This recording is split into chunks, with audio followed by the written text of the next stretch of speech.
Inside Michigan Football is presented by Meyer. Hi again, friends, and welcome to another edition of Inside Michigan Football. Doug Karsh alongside the two-time captain, the national champion, John Jansen. And John, it was bitterly cold here. It was a bitter defeat to Ohio State. And I mean, just look around right now. This is not how you want to end a season, whether it was the weather, whether it was the performance, obviously the outcome.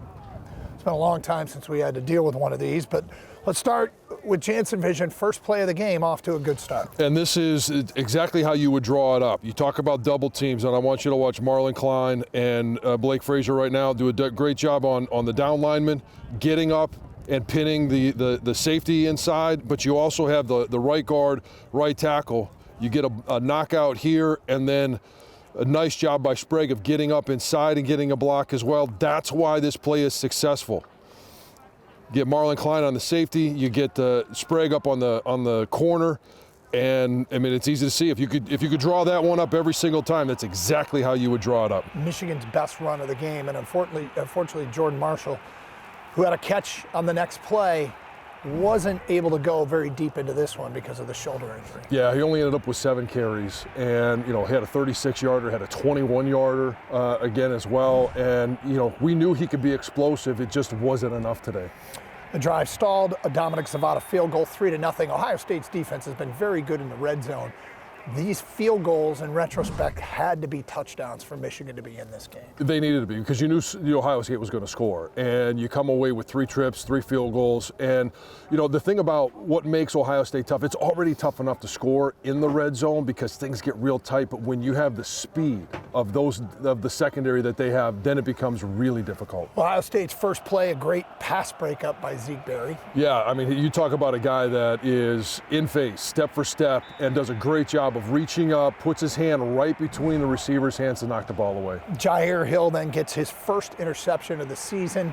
And again, you're thinking, good start, exactly what you need. Yeah, I mean, you start off with a couple of big runs, you get a field goal, then you get an interception, and you're right in great field position, just weren't able to turn it into much. All right, let's go to Jansen Vision for this next play. And this is Bryce on a keeper, and what he's going to be watching here, we talk about it all season long, is as soon as this guy crashes down, he's going to keep it, he's going to fake the handoff, sees that guy crashing down, you get a good block by Marlon Klein, and he's out the gates.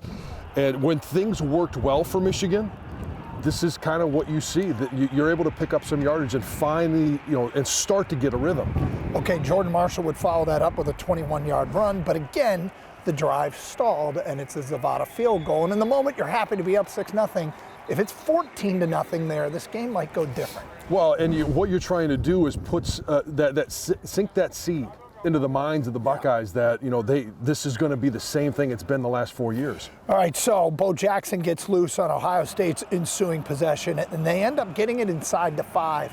And John, they end up running 5 plays inside the 5 due to a penalty that gave them a first down, and Michigan's defense stood tall. This felt like it could be a big moment in this game. It certainly did, and when you think about the moments in this game, especially early on, the big runs by Jordan Marshall, the interception, and then you're able to bow your neck inside the 5-yard line and come up with a great goal line stand, you thought that might carry through. All right, so give the fans a flag, a goal line stand, and give the fans a stop in the red zone with the false start, which helped. Ohio State converted a field goal. It was 6-3. Now, as first quarter turns to second, this is where the game starts to turn, as Ohio State gets some big third down conversions. And these weren't third and shorts. These were 3rd and 7, 3rd and 6. And it helped move the chains, it helped keep drives alive. When you have the skill that they have offensively with 2 really good receivers, and maybe the best player in college football, Jeremiah Smith, and a running back that had, throughout the course of the season, gained a lot more confidence, this is the difficulty in stopping them. Okay, so they get a third down stop, Michigan does, and on 4th and 5, this is Jeremiah Smith getting loose deep, and a ball that he bobbled into the end zone. They said he had control of it at some point, but Ohio State takes a 10-6 lead, and Sherrone Moore before the game said, I think he's the best player in the country. Yeah, and I think we saw a little bit of that today. And the other thing is this Michigan defense in the first half, if you know they're going to be throwing it on 4th and 5, you got to find a way to create pressure. And that was kind of the theme throughout the first half and certainly the second half. until they stopped throwing the ball. They just weren't able to pressure Julian Sayin. Wolverines think Ohio State's in the neutral zone here, so Bryce takes a shot to Andrew Marsh. It's a pass interference call, kind of fortunate, but that moves the chains, and follow that up with a Bryson Cusdahl run of 22 yards, still in this game, obviously. Yeah, I mean, you're feeling like you're right there. You're able to move the ball on the ground and pick up a couple of first downs, and you take them any way you can get them. And then Donovan McCulley for 7 yards on a 3rd and 6. Once again, though, the drive stalls, and that's a problem. These need to be touchdowns. Zavada was good, however, and 10-9 is our score here. Yeah, and we knew we were going to need everything we could possibly get out of him. You know, points were going to be hard to come by. You got to get points when you're in scoring range. And Dom, you know, with the struggles he had this year, he came through. Yep, Ohio State. Again, their ensuing drive, more 3rd down conversions. They were 5 of 7 in the first half on 3rd down, while Michigan was just 1 of 5, and they moved it right down the field, got it into the red zone, and then on this play, this is a 3rd and 3, and Brandon Innes capitalizes on a slant pattern. Yeah, and I mean, you just kind of get caught up in the wash here. Everybody's in man coverage, and you know, you get when you have a route like that, it becomes very hard to defend from man coverage. So we go into the halftime locker room 17-9, and we're talking about at halftime, Michigan's best quarter all year had been the 3rd quarter. Michigan last year shut out Ohio State in the second half. We knew what they needed to do. They just couldn't get it done. No, and it was frustrating going into halftime being down, but you felt like, hey, they're still within striking range. The important thing was to get a stop in the 3rd quarter to open up the second half. We'll get to the second half when we continue here on Inside Michigan Football. Inside Michigan Football is brought to you by Meijer, presenting sponsor of the 2025 Michigan football season and proud supporter of hundreds of local sports teams across the Midwest. And by Michigan Medicine. There's a difference between an answer and a Michigan answer. To find your Michigan answer, visit michigananswers.com. All right, we continue here on Inside Michigan Football. And John, second half, Ohio State's first possession. Look, this is exactly what the doctor ordered to stay in this game. They needed to get the football back to the offense, down 17-9. First possession, it's a 3rd and 8, and the true freshman Jordan Young with a big tackle. Yeah, I mean, they did a nice job of covering downfield. Still didn't apply pressure, but they forced Julian Sayin to take the check down, and Jordan was there to be able to make the tackle shy of the first down marker. So Michigan gets the football back, and this first play, this is a great throw from Bryce Underwood. Did we say one of the best throws he had all season to Donovan McCulley? And we knew, we said this in the first half, the windows for this secondary, there's a lot of NFL talent in that secondary, we're going to be small, and he hit a small window, and Donovan made a great catch. That was for 26 yards, but again, that drive stalled. And after a short punt, Ohio State, their ensuing possession, 2 plays, and it was capped off by a 50-yard touchdown pass to make the score 24-9. And that's when it started to look like Michigan could be in trouble. You have a breakdown in coverage, and this is a quarterback that sees the field well. He's got a lot of confidence, and Jeremiah Smith is a guy that they're going to make you pay when you have that breakdown. Ensuing Wolverine possession, Bryce finds Donovan McCulley here in the near flat for a first down. And then McCulley on another pass interference. It looked like McCulley had one of his better games, but, you know, again, another drive stalls for Michigan. He's also a guy, you know, playing in his last game in the big house. He wanted to be able to come out here and put something out there, and I think it was one of his better games. Okay, so again, Ohio State gets the football back, and I felt like Michigan was winning their share of first and second downs, but you get to this point, it was 3rd down, Julian Sayin with a couple, he had a quarterback sneak, he had a scramble to help move the chains and keep drives alive, that if they could find a way to get off the field, and they've done a good job of it most of the season, but not so much on Saturday. No, and you know, fortunately, we saw in the last couple of games it was penalties that were creating first downs. Michigan didn't have that issue today. They just simply couldn't find a way to stop this Ohio State offense on a very long and timely drive. Well, this was 11 minutes and 56 seconds with the football. It spanned 81 yards. 77 of those yards were on the ground, and it ended in a field goal to make it a 3-score game. But that just bled so much clock. It really, you didn't even know Michigan was going to get the ball enough to come back. Right, and I mean, it became a matter of possessions. But it was also, what was painful about that is throughout the course of this year and in previous years, we've seen Michigan go on those drives. And to see Ohio State do it here was difficult to watch. Okay, well, Michigan never got the offense really going in the second half, as they just as the weather got worse and the score was what it was. We talked about it pregame. There were a couple things they had to do. They had to win the battle at the line of scrimmage, which they really didn't do. They had to win the battle on special teams, which weren't awful. They weren't perfect, but obviously Zavada was good. And they needed to make it a fourth quarter game. And that was the issue here, is try and put some pressure on that opposing sideline. And when Ohio State got up 3 scores, it was anything but a pressure-packed fourth quarter. Well, it was, and Ohio State did everything to move the chains. Michigan did a lot of things to prevent themselves from staying on the field. You look at the time of possession, and it was 2-1.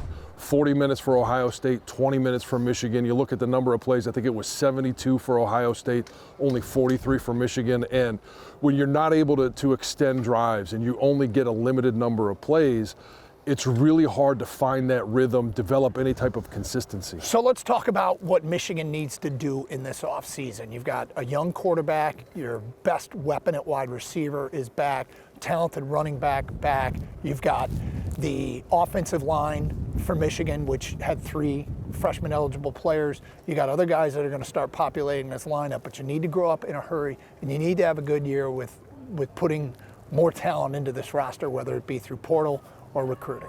Yeah, player acquisition, talent acquisition is going to be a large part of this offseason. But the talent that's here, they're going to have to look at this season, because a lot of it is young talent, and they made some young mistakes. But they're going to have to look at the film, and they're going to have to be self-critical. They're going to have to listen to their coaches, be able to take some coaching, and it's about the motivation. How much are you willing to put in this offseason to be able to correct the mistakes individually that you made? But it's then also the defensive backs. They've got to be able to get together and find ways to communicate. Offensive line, same thing. It's all of these things in the offseason that when you have a loss at the end of the year, you're going to have to use that as motivation for the bowl game, but also for the offseason. As a player, after losing the season finale to Ohio State, what's that like the next day, the next couple of days, as you try and figure how do we fix this? So very similar to some of these guys. I lost my last Ohio State game, so I wasn't able to be a part of those conversations of how to fix them. And whether it's your first one or it's your last one, these are the ones that stick with you. I'm still trying to figure out how to get over that game. Well, the Wolverines will have a bowl game, and we'll hear from the head coach when we continue here on Inside Michigan Football. I think we came out ready to go. They came out with a good game plan. They were ready. They were also ready to play. As we got into it, it's just you start to see it slip away a little bit. You don't want it to, but we just know we got to work harder next year to come back and get it back. Our conversation with the coach is brought to you by Meyer. Coach, I know it's a tough one. What was the message to the team after the game? Got to keep fighting, man. We got beat. Wasn't anybody, just one person's fault. They executed. We didn't play very well, and they played better than us. And you got to accept it. You can't make excuses about it. So you got another game ahead. Got a chance to go 10 wins, but we got a lot of things to look at and make sure we get fixed. You started off the game, hitting him in the mouth, 36 yards by Jordan Marshall, followed up 2 plays later, 21 yards. What was the struggle after that to be able to gain yards? Yeah, I couldn't get in a rhythm in the run game. Offensively up front, just weren't getting enough movement. And the passing game, not a lot of rhythm. They did a good job disrupting routes, and we just didn't get a rhythm offensively, and we got to do a better job at that. There's some things we got to look at for sure to get that done. Defensively, obviously you get down on the goal line and great goal line stand. What did you see? What were some of the things that were working early defensively? Yeah, we were initially stopping the run. We did a good job of that, and the goal line stand was huge. They weren't getting creases on the insides, and the ball started bouncing outside, and rallying, making tackles. But the big plays, there's really 2 big plays: the double move and the big pass to Cornell Tate on the post. Those 2 plays. You take those out, then it's a 1-score, 1-possession game, but you can't live in the what ifs. So it really was those plays. Yeah, 3 field goals in the first half, red zone, and we knew coming into this game the Ohio State was a really good red zone team. What were some of the challenges when you got down close? Yeah, didn't convert on those key third downs in the red zone, and knew that was going to be a huge piece of it. Ran the ball, got the ball down there, moved it well. But every play matters in these games, every single play. So not a good enough job executing down there. I don't know if obviously it doesn't matter now, but the touchdown by Jeremiah Smith, his first one. What did the officials tell you? What was the replay and what was the explanation?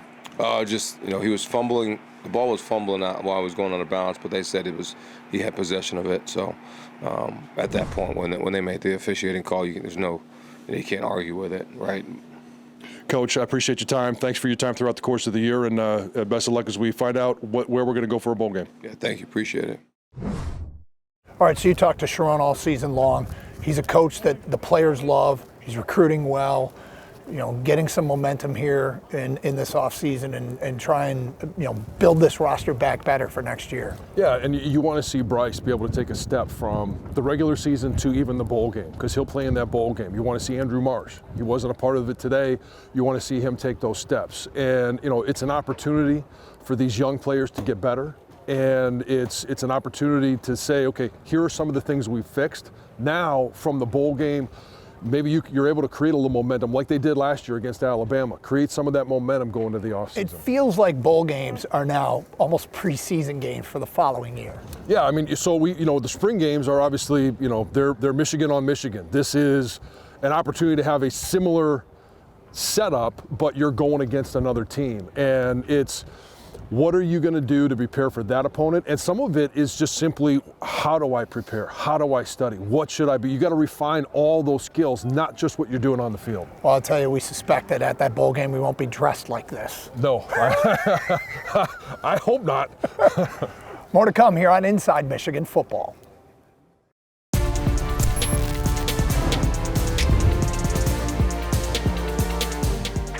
Obviously, as an offense, we didn't execute well enough. I mean, they have a good defense, but we obviously should have done a lot better. And we got the run game going in the first half. We moved the ball, not scoring touchdowns, kicking field goals. We should have scored, especially getting in the red zone. And then second half, we couldn't get the run game going, and we were just throwing the ball, and we just kept shooting ourselves in the foot, not executing on defense, and just let them get little yards here and there that we could have prevented. They were 10 for 17 on third downs, and they doubled time of possession. Just tell me about the challenge they presented, just trying to get the ball back, trying to get stops from them.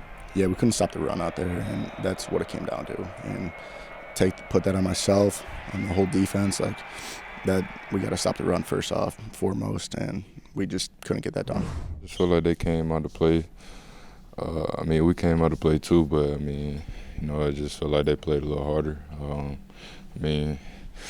I don't want to sit here and say we tried our best, but there's a lot of stuff that we could have did better. They just came out with the win. That's something we didn't want to see.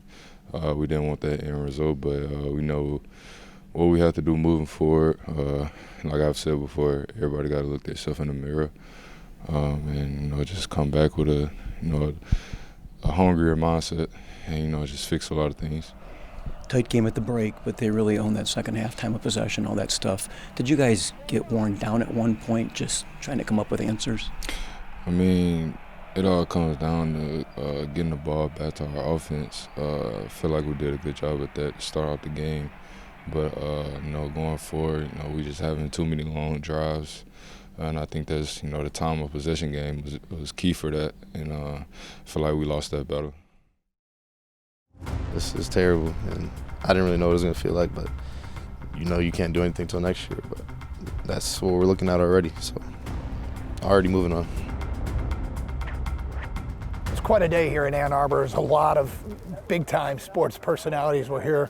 Tom Brady was here, Aiden Hutchinson was here, Derek Jeter was here, and the fans packed out the big house, and they made an impact on this game. We talked about that false start earlier when Ohio State had it in the red zone. There's a lot of excitement about this year, just in terms of Bryce being a freshman, him being in Ann Arbor. And as the season went on, you started to develop, the fans did, some of your favorite players.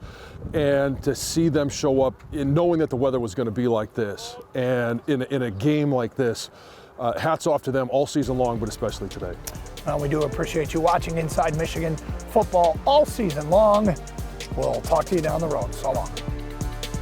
Inside Michigan Football is brought to you by Meijer, presenting sponsor of the 2025 Michigan football season and proud supporter of hundreds of local sports teams across the Midwest. And by Michigan Medicine.